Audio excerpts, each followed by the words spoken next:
तो हम लोग यहाँ तक कर लिए थे, ठीक है। हिंदी साहित्य की भूमिका, हिंदी साहित्य का उद्भव और विकास, हिंदी साहित्य का आदिकाल, ये तीनों पुस्तक किसकी है? आचार्य प्रसाद द्विवेदी की। मान लीजिए इसी में किसी को उठा करके पूछ दिया जाए, भाई इसका पब्लिकेशन ईयर बताओ, कुछ बताओ, तो आप आराम से कर सकते हैं, ठीक है। तो आचार्य प्रसाद द्विवेदी की तीन पुस्तकें आपने देखी। फिर उसके बाद क्या है, ये प्रश्न हालांकि मुझे लग रहा है कि इधर तक आ गए थे, पर कोई नहीं, एक बार और देख लेते हैं। ये भी प्रश्न काफी बार पूछा जाता है। हिंदी साहित्य का आलोचनात्मक इतिहास राम कुमार वर्मा की है और इसका पब्लिकेशन ईयर 938 है, ठीक है, ये याद रखेंगे। डॉक्टर वर्मा ने अपने इतिहास ग्रंथ में 693 ईस्वी से 1693 ईस्वी तक की कालावधि, जिसको काल अवधि कहेंगे, अर्थात संधि काल से लेकर भक्ति काल की अवधि को ही लिया है, ठीक है। तो हिंदी साहित्य का आलोचनात्मक इतिहास वास्तव में आदिकाल और भक्ति काल के विषय में ही है, ठीक है, जिसे ये संधि काल कहते हैं, ओके। तो इसे भी ध्यान में रखेंगे और पूछ सकता है कि आपका एग्जामिनर पूछ ले कि जो है किसने आदिकाल का आरंभ 693 ईस्वी से माना है, तो आप कहेंगे राम कुमार वर्मा ने, ठीक है। इसको दिमाग में रखेंगे और मात्र जो है अपनी किताब में 1693 तक की ही बातचीत की है इन्होंने, ठीक है, लगभग 1000 साल की बातचीत की। डॉक्टर वर्मा ने संपूर्ण ग्रंथ को 7 प्रकरण में डिवाइड किया है, नहीं पूछा जाएगा। डॉक्टर वर्मा ने स्वयंभू को जो कि अपभ्रंश के सबसे पहले कवि हैं, हिंदी का पहला कवि मानते हुए साहित्य का आरंभ 693 ईस्वी स्वीकार किया है, ठीक है। तो इसे भी आप अच्छे से दिमाग में रखेंगे, ठीक है, कि ये स्वयंभू को प्रथम कवि मानते हैं। कौन? राम कुमार वर्मा। ये प्रश्न आता है तो आप आराम से करेंगे। बाकी नागरिक प्रचारणी सभा जो है हिंदी साहित्य का बृहद इतिहास 16 खंडों में नहीं, अब 17 खंडों में कहेंगे। हालांकि आपका एग्जामिनर अपडेटेड होगा कि नहीं होगा मैं नहीं जानता हूँ, है ना, लेकिन अब ये 17 खंडों में हो गया है। रिसेंट की बात है कि एक खंड और पब्लिश हुआ, ठीक।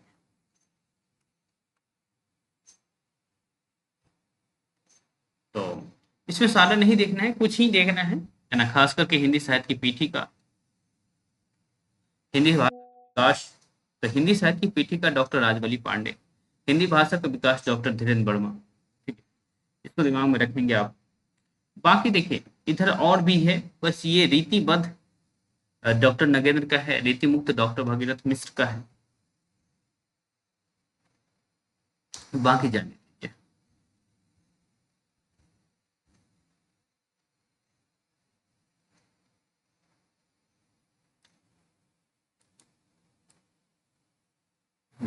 इधर से देखिए, हिंदी का लोक साहित्य डॉक्टर कृष्ण, इसको भी दिमाग में रखेंगे, हिंदी का लोक साहित्य।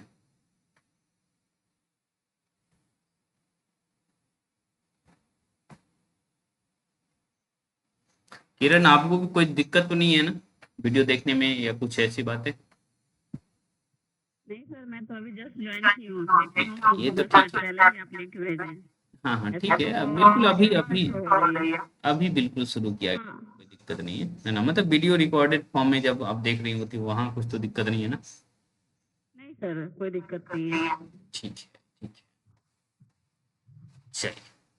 देखिए कल मैं जब प्रश्न आप लोग जब भी प्रश्न डिस्कशन कर रहा था, तो ये देख रहा था कि यहाँ से प्रश्न, इस वाले सेक्शन से भी प्रश्न उठाया गया, खास करके यहाँ जब आप आएंगे ना, इस सिचुएशन पे जब आएंगे, यहाँ जब आएंगे, तो ये नीरजा माधव या फिर आधा इतिहास सुमन राजे संबंधित प्रश्न उठाया गया, ठीक। तो क्यों ना हम इस सेक्शन पे ज्यादा फोकस करें, ओके।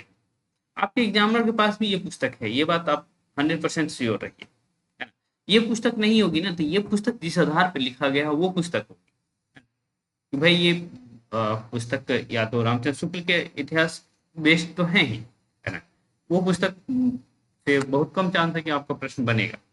लेकिन उपकार के आधार पर भी ये उपकार पब्लिकेशन पहले चलता था, ओके, उसमें भी बहुत सारी चीजें हैं जो लिया गया है, ओके। तो दोनों से कोई भी पुस्तक को कोई दिक्कत नहीं है, लेकिन जैसे कल जो है हम लोग जब भी प्रश्न डिस्कशन कर रहे थे तो उसमें देखे थे कि भाई यहाँ से प्रश्न उठ रहा है, तो क्यों ना हम लोग अच्छे से इसको कर गए, ठीक है। तो हिंदी काव्य धारा 1944, राहुल संकृतायन। ओके। हिंदी साहित्य का इतिहास डॉक्टर नगेंद्र संपादन किए हैं। तो इस किताब को मैं वैल्यू कभी नहीं दिया हूँ। मेरे पास ये पुस्तक समझिए कि आप लोगों को पढ़ाने लगा मैंने खरीदा। ये पुस्तक है मेरे पास, लेकिन जब आप लोगों को पढ़ाना शुरू किया हूँ तब खरीदा हूँ, क्योंकि चूंकि ये संपादित पुस्तक है तो इसका रेफरेंस जो है ना बहुत जगह काम नहीं आता है। ठीक है। दिल्ली पढ़ते हैं, लेकिन दिल्ली के स्टूडेंट इसलिए पढ़ते हैं क्योंकि उनके जो नगेंद्र थे वो दिल्ली यूनिवर्सिटी में ही थे, तो दिल्ली में वो फेमस हो गया है। पर मुझे ये पुस्तक बहुत काम की लगती नहीं है। ओके। और सही बताऊं तो मैं नहीं पढ़ा हूँ। ओके। हाँ, नाटक पे चूंकि मेरा काम है तो नाटक सेक्शन बहुत अच्छे से पढ़ा हूँ, पर बहुत मतलब की बात नहीं है। इतना इन्फॉर्मेशन काम की नहीं होती है। इतिहास पुस्तक इस तरह से नहीं लिखा जाता है, इन्फॉर्मेशन इन्फॉर्मेशन डाल दिया, तो आप लोग उतना भी परेशान नहीं होंगे इसको लेकर के। हिंदी साहित्य का वैज्ञानिक इतिहास काफी शानदार पुस्तक है और गणपति चंद्रगुप्त लिखे हैं। ओके। 1965 में। और ये शालिभद्र सूरी को प्रथम कवि माने। किसको माने हैं? शालिभद्र सूरी को। याद रखिएगा। और ये हिंदी साहित्य का इतिहास 1184 ईस्वी से शुरू मानते हैं। ठीक है। तो ये दो इंफॉर्मेशन आपके माइंड में अभी से ही रहना चाहिए। हिंदी साहित्य का इतिहास 1184 ईस्वी से शुरू मानते हैं, ये याद रखिएगा आप। हिंदी साहित्य का अतीत दो भाग में है। विश्वनाथ प्रसाद मिश्र इनके लेखक हैं। ओके। ये भी पुस्तक अच्छी पुस्तक है, थोड़ा सा बोझिल है लेकिन ठीक पुस्तक है। ओके। एमए के दिनों में हमें इसे भी पढ़ने का मौका मिला, इसे भी पढ़ने का मौका मिला। ओके। हिंदी साहित्य और संवेदना का विकास नेट के लिए काफी इंपॉर्टेंट है। यदि आप नेट वेट की तैयारी कर रहे हैं तो ये पुस्तक आपको छायावाद के बाद पढ़नी ही चाहिए। ओके। हिंदी साहित्य और संवेदना का विकास, डॉक्टर रामस्वरूप चतुर्वेदी। साहित्य का इतिहास दर्शन नलिन विजय शर्मा का है। ठीक है। फिर साहित्य का इतिहास दर्शन है। हिंदी भाषा का विकास है और हिंदी भाषा और साहित्य। हिंदी भाषा का विकास आप याद रखिएगा, डॉक्टर श्याम सुंदर दास वाली। ठीक है। ये हिंदी कोविद रत्नमाला। ओके। तो श्याम सुंदर दास की ही है हिंदी कोविद रत्नमाला। ईयर ना याद करने तो भी चलेगा, है ना। नेट वालों को याद करवाया था क्योंकि वहाँ बहुत सारा कंफ्यूजन था, कविता कौमुदी और भी कुछ आ गया था, तो यहाँ उनको याद किया गया था कि श्याम सुंदर को रत्नों की माला पहना दिया गया। ठीक है। तो श्याम सुंदर दास ने हिंदी कोविद रत्नमाला लिखा है। ठीक है। तो आप लोग भी इस तरह से जुगाड़ लगा करके, ये आपका कृष्ण है, बंसी बजा रहे हैं, उसको आपने क्या है सुंदर सुंदर फूलों की माला पहना दिया है। ठीक है। तो हिंदी कोविद रत्नमाला आप याद रख सकते हैं। देखिए, मोतीलाल मनीरिया चूंकि राजस्थान के थे तो इन्होंने राजस्थान पे काफी काम किया है, राजस्थानी भाषा और साहित्य, राजस्थानी पिंगल साहित्य। ठीक है। तो राजस्थानी पिंगल साहित्य पे फोकस करें न करें, राजस्थानी भाषा और साहित्य मोतीलाल मनेरिया का ध्यान रखेंगे आप। हिंदी का वीर काव्य टिपकम सिंह तोमर। ठीक है। ये भी वैसे हम लोग याद किए थे, पर आप ना याद करें तो भी चलेगा। ठीक। चलिए, ये काफी इंपॉर्टेंट पुस्तक है। हिंदी साहित्य 20वीं शताब्दी, नंद दुलारे बाजपेयी, रामचंद्र शुक्ल जी के ये शिष्य थे। ठीक है। तो ये याद रखेंगे, हिंदी साहित्य और 20वीं शताब्दी। आधुनिक हिंदी साहित्य नहीं याद करेंगे, हिंदी साहित्य का इतिहास, रमाशंकर शुक्ल रसाल, ये भी नहीं याद करेंगे। उद्भव और विकास भी नहीं याद करेंगे, हिंदी साहित्य विमर्श भी नहीं याद करेंगे। कविता कौमुदी जरूर याद करेंगे। मैंने कहा था ना, शुक्ल इस पुस्तक का भी जिक्र किए हैं, कविता कौमुदी का। ठीक है। और हिंदी कविता रत्नमाला का भी किए हैं, मिश्र बंधु विनोद का भी किए हैं, शिव सिंह सेंगर का भी किए हैं, ग्रेजुएशन का नाम लिए हैं। ठीक है। तो कविता कौमुदी याद रखेंगे, किसकी है? रामनरेश त्रिपाठी की। ओके। हिंदी कविता रत्नमाला किसकी है? तो श्याम सुंदर दास जी। ये सब याद रख करिए आप।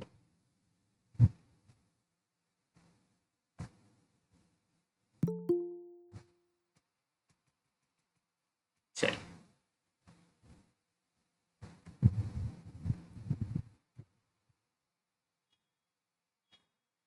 आयुषी 9 मिनट रिकॉर्डर देख लीजिएगा। जी ठीक।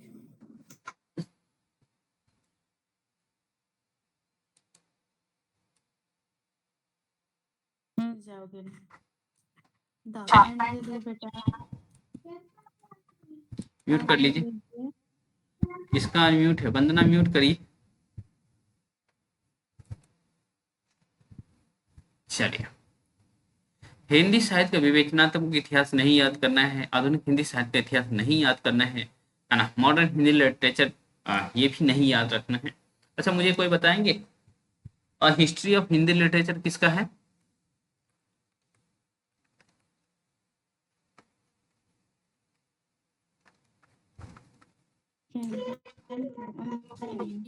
किसका है? SEK। ओके, FEK है ना, क्योंकि यहाँ आपको कहा गया था फेंकिए, हिस्ट्री में खूब फेंका जाता है। ठीक है, तो हिस्ट्री को कोड कर ली है फेंकिए से। देखिए जहाँ कंफ्यूजन रहता है, जहाँ मुझे कंफ्यूजन रहा है, ठीक है, और जो कोडिंग मैंने किया है लगभग वही कोडिंग मैं आपको बता रहा हूँ। ठीक है, और मेरा काम चूंकि चल गया है तो आपका भी काम चाहिए नहीं जाएगा। घूमने चाहिए। म्यूट कर दीजिए, कैसे म्यूट हो जा रहा है? चलिए, आधुनिक हिंदी साहित्य नहीं याद कर आइए। आधुनिक हिंदी साहित्य, हालांकि लक्ष्मी सागर वार्ष्णेय ने किसका अनुवाद किया था?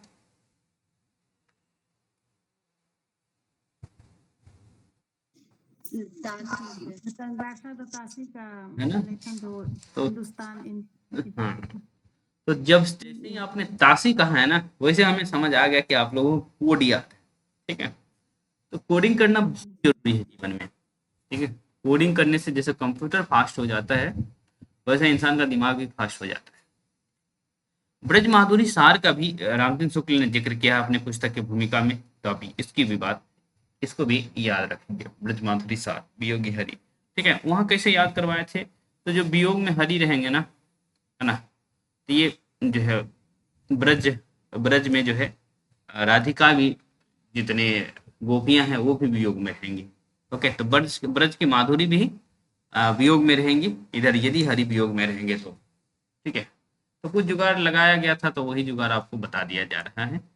हो सकता है कि आप लोगों के पास अलग भी जुगाड़ हो, या फिर आपने सोचा ही नहीं होगा कि भाई यहाँ कंफ्यूजन भी हो सकता है। हमें कंफ्यूजन होता था या फिर याद नहीं रहता था, तो हम इस तरह से कोड करते थे। ठीक, आप लोगों को यदि एक ही बार में याद हो जा रहा है तो फिर तो दिक्कत वाली बात ही नहीं है।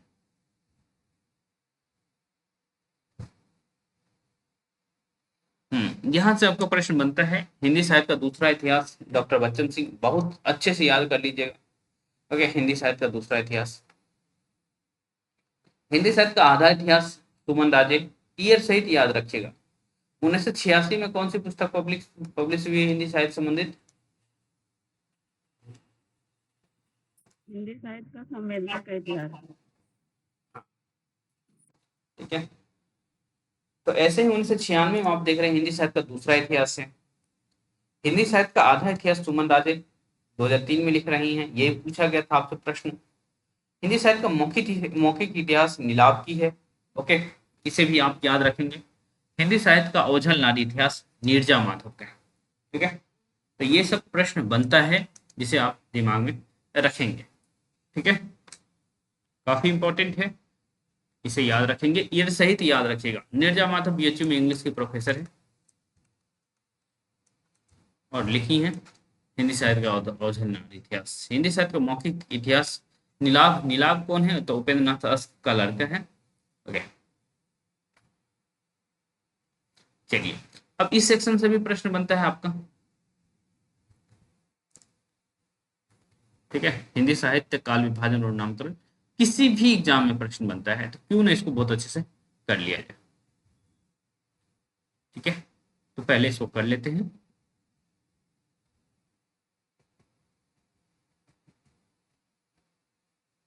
चलिए, देखिए ग्रियर्सन का काल विभाजन कुछ इस तरह का है। 11 पार्ट में है काल विभाजन, क्या है उन्होंने, बस एक बार देख लीजिए। मुझे लगता है मतलब आप लोगों के लेवल पे इतना डिटेल में नहीं जाएगा।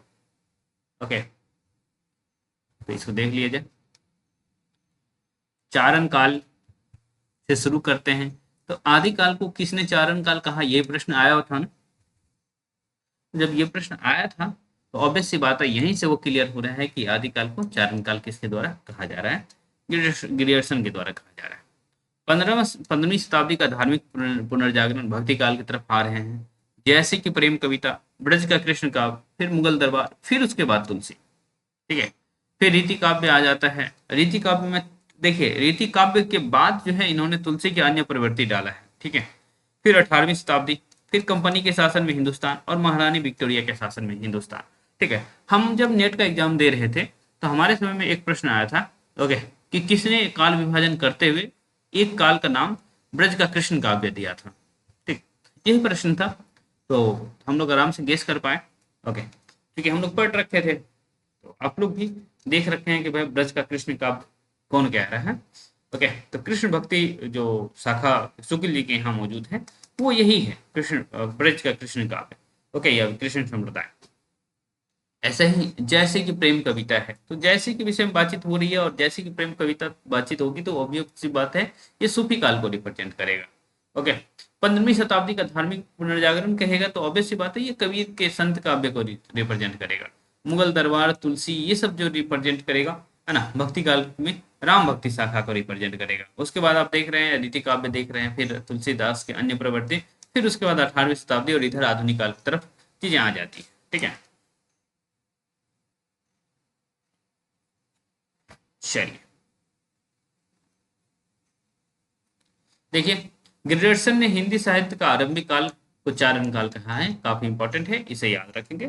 चारण काल के अंतर्गत 9 कवि शामिल हैं, है ना, बस नाम देख लीजिए, बहुत याद रखने की जरूरत नहीं है स्टेट के लिए, बस एक बार नाम देख लिया जाए। पुष्य कवि, हुमायूं कवि, केदार कुमारपाल, अनन्यदास, ये थोड़ा अलग है, अनन्यदास, चंद, जगनीत, जोधराज, शारंगधर, यही सब हैं। ओके, तो कुल 9 कवि को रखे हैं, ये इंफॉर्मेशन याद रखेंगे तो अच्छा रहेगा। ठीक है, और काल विभाजन करते हुए 11 पार्ट में डिवाइड किए। ग्रेडर्सन ने अपने इतिहास में केवल प्रवृत्तिगत काल विभाजन किया है। ठीक है, ग्रेडर्सन ने कालों का नामकरण एक आधार पर नहीं किया है। तो कालों का जो नामकरण है आप देख लीजिए भाई, ब्रज का कृष्ण संप्रदाय, तो क्या केवल ब्रज में ही कृष्ण के विषय में लिखा जा रहा था? ओके, तो कृष्ण भक्ति शाखा की बातचीत जब होगी तो भाई और भी लोग तो शामिल होंगे। अब मुगल दरबार कौन सा काव्य होगा, कौन सा क्या होगा पहला, तो एक आधार नहीं रखा गया है, इसलिए इतना मुगल दरबार भी है, तुलसी भी है। ओके, तुलसी की अनुप्रवृत्ति भी है, ये क्या मतलब?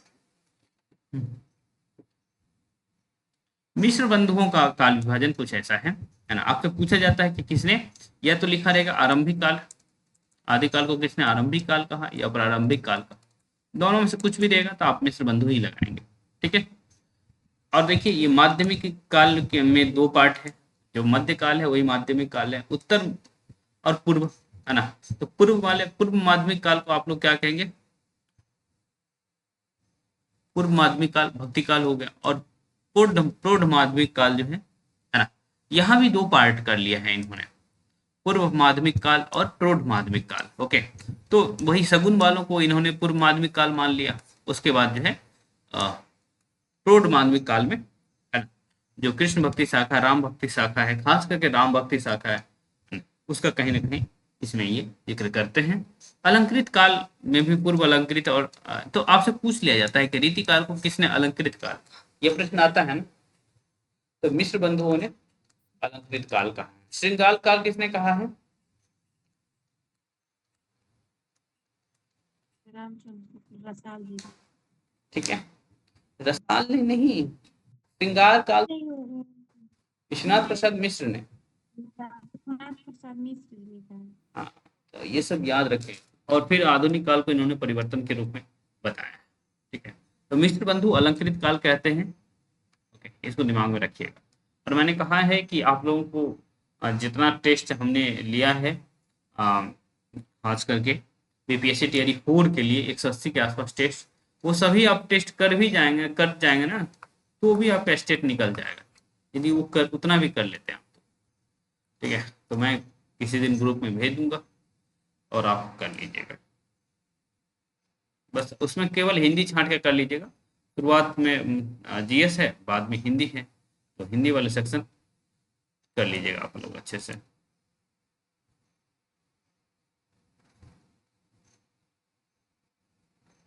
आचार्य शुक्ल का काल विभाजन, ये बहुत इंपॉर्टेंट है और कई बार पूछा जाता है।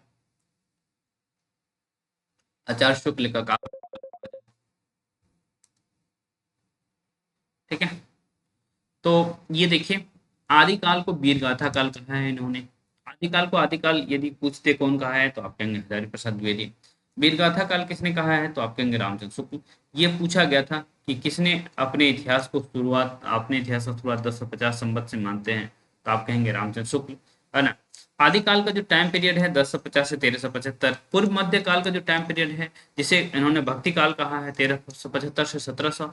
उत्तर मध्य काल को रीति काल कहा है इन्होंने 1700 से 1900। और आधुनिक काल को गद्य काल कहा है इन्होंने 1900 से 1984। ओके, तो ये मामला बनता है और इसीलिए मैंने आपको कहा था कि भाई 1984 में से 1050 एक बार घटाइए तो कितना बनता है, 934 बनेगा। तो 934 साल का इतिहास वर्णन करते हैं, लेकिन शुक्ल जी अब मानते हैं कि मैंने 900 साल के इतिहास का वर्णन किया है। ओके, तो कुल मिला के 934 है। ओके, हो सकता है कि कल मैंने 933 कहा हो, लेकिन वो 934 है, ठीक है। यदि 934 ऑप्शन में दिख जाएगा तो आप बिल्कुल 934 लगाइएगा।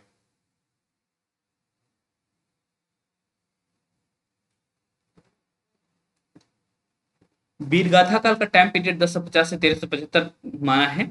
1375 से 1700 भक्ति काल का और 1700 से 1900 रीति काल का। काफी इंपॉर्टेंट है, इसको याद रखेगा।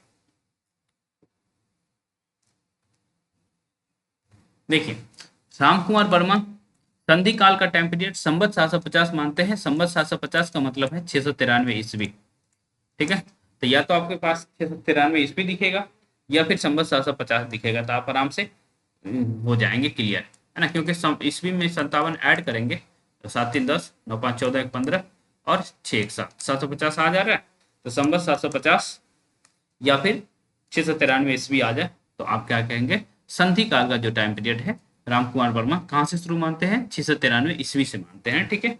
फिर उसके बाद चारण काल, ओके, आता है इनके लिए। फिर भक्ति काल, रीति काल, आधुनिक काल, जो बिल्कुल रामचंद्र शुक्ल वाली बात ही है, ठीक है। जैसे देखिए, चारण काल रामचंद्र शुक्ल आदिकाल को 1050 से 1375 मानते हैं, लगभग वही बात है। भक्ति काल 1375 से 1700, 1700 से 1900 रीति काल, है ना। तो लगभग वही चीज है जो रामचंद्र शुक्ल माने हैं, लेकिन यही एक संधि काल इन्होंने जो ऐड किया है उसको 693 तक खींच के ले गए, ठीक है। गणपति चंद्रगुप्त आपको कहा गया था कि ये याद रखेंगे 1184 ईस्वी से आदिकाल को शुरुआत मानते हैं। और पहले कवि किसको मानते हैं, पहले कवि किसको मानते हैं, कालीभद्र सूरी को, ठीक है। इसको याद रखेंगे आप लोग। पूर्व मध्य काल, उत्तर मध्य काल, आधुनिक काल, तो ये सब चलेगा, कोई दिक्कत नहीं है। नगेंद्र द्वारा संपादित पुस्तक आदिकाल और इस तरह की बातें हैं, ये सब उतना इंपॉर्टेंट नहीं है, ठीक है। लेकिन आधुनिक काल सेक्शन जो है काफी इंपॉर्टेंट है इनका। आधुनिक काल 19वीं शताब्दी के मध्य से अब तक को मानते हैं। तो भारतेंदु युग को ये पुनर्जागरण काल कहते हैं और 1857 से ही भारतेंदु युग की शुरुआत मानते हैं, ठीक है। जैसे देखिए, ये भी 1857 से माने हैं, गणपति चंद्रगुप्त भी, ठीक है। लेकिन रामचंद्र शुक्ल कब से माने हैं देख लीजिए, संवत 1900 है, okay, इसमें से 57 घटाएंगे तो कितना आ जाएगा, 1843। तो ये 1843 से ही मान देते हैं, ठीक है। लेकिन रामविलास शर्मा 1857 से मानते हैं, अब ये याद रखिएगा। ऐसे ही बच्चन सिंह, ये नगेंद्र जो है भारतेंदु काल को पुनर्जागरण काल कहते हैं। द्विवेदी काल को जागरण सुधार काल कहते हैं। फिर छायावाद आता है, फिर छायावादोत्तर आता है। छायावाद का टाइम पीरियड इनका है वो जो नहीं याद रखेंगे, ठीक है। प्रगति प्रयोग काल है, नवलेखन काल है, चलेगा ये सब। अब देखिए इधर आइए, बच्चन सिंह आदिकाल को अपभ्रंश काल कहते हैं, काफी इंपॉर्टेंट है, याद रखिएगा, बाकी नहीं याद रखेंगे हम लोग, ओके। और ये भी आधुनिक काल की शुरुआत 1857 से मानते हैं। अब कई बार आपसे प्रश्न ये बनता है, आदिकाल का नामकरण किसने कैसा कैसे किया है, उसको देखिए। यहाँ से प्रश्न बनता है, आदिकाल का नामकरण जो है ग्रियर्सन चारण काल के नाम से कहता है, ठीक है, आदिकाल को। ये प्रश्न कई बार बनता है और आपके एग्जाम में बना भी है ना। ऐसे ही आरंभिक काल या प्रारंभिक काल आ जाए तो आपको कहना है मिश्र बंधु, ठीक है। आधुनिक काल ये प्रारंभिक काल आ जाए तो मिश्र बंधु या आरंभिक काल आ जाए। बीच पप्पन काल आया हुआ है प्रश्न आपका, है ना, महावीर प्रसाद द्विवेदी कहते हैं। वीरगाथा काल आचार्य रामचंद्र शुक्ल कहते हैं, ये बात बताया गया है। सिद्ध सामंत काल जो है आपने क्या देखा है, सिद्ध सामंत काल राहुल सुकृत्यायन कहते हैं। और एक चीज यहाँ भी आया है, संधि काल एवं जो है चारण काल आपने देखा है, संधि काल और चारण काल राम कुमार वर्मा कहते हैं। ओके, वीर काल दिख रहा है, विश्वनाथ प्रसाद मिश्र कह रहे हैं। आदिकाल हजारी प्रसाद, वही मैं कहता हूँ आदिकाल को आदिकाल किसने कहा है, तो हजारी प्रसाद द्विवेदी ने। जो है आधार काल सुमन राजे, ठीक है। यहाँ से भी कल प्रश्न बना था आपका कि कला काल किसने कहा है रीति काल को, तो आप कह रहे थे रमाशंकर शुक्ल रसाल, ठीक है। ऐसे ही देखिए रीति काव्य जॉर्ज ग्रियर्सन, अलंकृत काल मिश्र बंधु, रीति काल को। ओके, तो रीति काव्य किसने कहा है, ग्रियर्सन ने कहा, ठीक है। अलंकृत काल किसने कहा है, तो मिश्र बंधु ने कहा, ठीक है। लेकिन श्रृंगार काल किसने कहा है, तो आचार्य विश्वनाथ प्रसाद मिश्र ने कहा है। मैंने कहा है कि विश्वनाथ का पहले श्रृंगार किया जाता है, ठीक है, फिर प्रसाद मिलता है। विश्वनाथ का पहले श्रृंगार किया जाता है, फिर प्रसाद मिलता है। बनारस में यही स्थिति, ओके, कि पहले श्रृंगार करके पूजा पाठ कर लेंगे, फिर उसके बाद प्रसाद दिया जाएगा। तो विश्वनाथ प्रसाद मिश्र का श्रृंगार, ठीक है। रीतिकाल खुद रामचंद्र शुक्ल कह रहे हैं, कलाकाल रमाशंकर शुक्ल रसाल कह रहे हैं, ठीक है। उसके बाद देखिए, सर हाँ बोलिए। सर आधार काल सुमन राज और मोहन अवस्थी दोनों वो भी, हाँ वो भी आता है ना, ठीक है, कोई दिक्कत। स्टेट में पूछा था या टीआरई 4 में, तो इसमें मोहन अवस्थी ही लगाया था ऑप्शन में। तो उसमें सुमन राजा ऑप्शन दिया था क्या, नहीं था। वही बात है, सुमन राजा ऑप्शन दे देगा तो एक से अधिक लगा, ठीक है। चलिए, ये जो नीचे वाला आप देख रहे हैं ना, अभ्रंश उन्मेष काल, ये सब नहीं पूछता, ठीक है। तो ये सब कभी नहीं आया, किसी एग्जाम में नहीं आया, तो अभी जाने दीजिए, ठीक है। अब फोन जोड़ रहे हैं, अब नहीं पढ़ाएंगे। फिर दोस्त आपको रिकॉर्डिंग देखना पड़ेगा, क्योंकि बिल्कुल लास्ट स्टेटमेंट पे थे।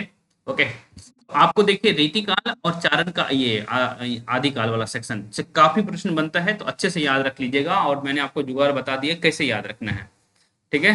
कि श्रृंगार काल को विश्वनाथ प्रसाद जो है, रीतिकाल को प्रसाद मिश्र श्रृंगार काल कह रहे हैं। और कैसे याद रखना है कि बनारस में विश्वनाथ का श्रृंगार होता है, उसके बाद प्रसाद मिलता है, ठीक है।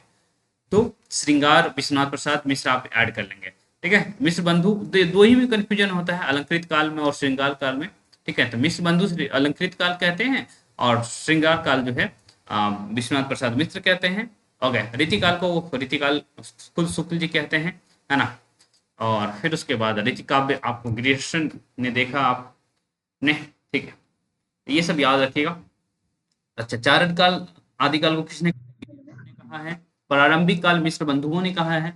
बीज बप्पन काल महावीर प्रसाद द्विवेदी। वीर गाथा काल जो है रामचंद्र शुक्ल, ये तो बहुत आसान प्रश्न बनता है। सिद्ध सामंत काल राहुल सुकृत्यायन। वीर काल विश्वनाथ प्रसाद मिश्र, है ना। जो विश्वनाथ प्रसाद मिश्र जिसने वीर काल इसको कहा है, उसने रीति काल को क्या कहा है, आदिकाल को जिसने वीर काल कहा है, उसने रीति काल को क्या कहा है, श्रृंगार काल, है ना। क्योंकि विश्वनाथ प्रसाद मिश्र ने आदिकाल को वीर काल कहा है, ठीक है। तो इसको याद रखिएगा। सिद्ध संधि एवं चारण काल जो है राम कुमार वर्मा कहते हैं। आदिकाल को आदिकाल जो है हजारी प्रसाद द्विवेदी कहते हैं। सुमन राजे मोहन अवस्थी जो है आधार काल कहते हैं। इसको याद रखिएगा, ठीक है। और इसे अब एक काम करेंगे कि इस आधारित एक टेस्ट हम आपका ले लेंगे, है ना। 30 अंकों का टेस्ट ले लेंगे, जिससे कि मेजर क्वेश्चन कवर हो जाए, ठीक है। इतने से ही 30 अंकों का टेस्ट लिया जाएगा, ठीक है। जिस दिन मैं कहानी कंप्लीट कर दूंगा तो उससे भी एक टेस्ट ले लेंगे, ठीक, तो ठीक रहेगा ना। तो चलिए हम मिलते हैं, कल मिलेंगे, ठीक है। और हाँ, एक चीज कभी कभी ये हो सकता है कि कंबाइन क्लास भी आपका हो सकता है ना। जो ही कहानी पढ़नी है आपको, नाटक कुछ कॉमन है, तो वो कॉमन क्लास ले लेंगे तो ठीक रहेगा, ओके। सर कल का टाइम तो बता देते। टाइम समझ लीजिए कि आप लोग का टाइम लगभग 2 बजे के आसपास रहेगा, क्योंकि मैं सुबह सुबह जाता हूँ फिर।